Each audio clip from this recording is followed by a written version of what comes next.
It all started when, as I was saying, I used to do a lot of driving around to take people here, there and everywhere, and driving back from a long distance drive, I suddenly had this blinding pain in my eye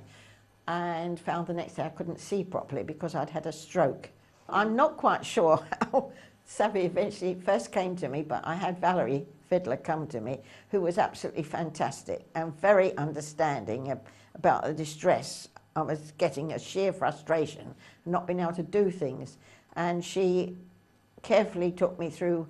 what I could do and what I couldn't do and gave me various aids. Before I had the help from SAVI, my life had become to an absolute standstill because I couldn't get out and about and go places. And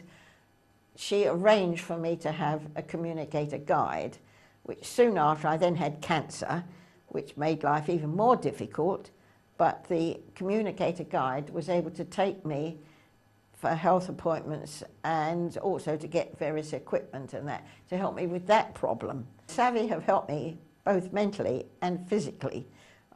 with the communicator guides who have taken me out, helped me to go swimming and gone to various consultant appointments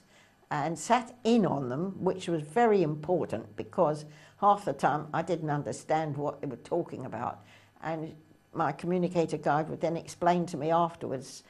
in terms of one syllable, what you know, what they were talking about. Without my communicator guide, I would have been in a big state because apart from taking me out to visit hospitals and buy things that I needed,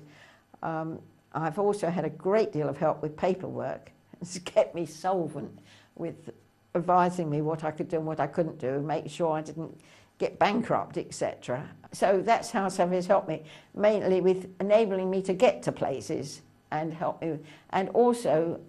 stopping the distress of getting really, really worried, because the more worried I get, the worse my sight becomes.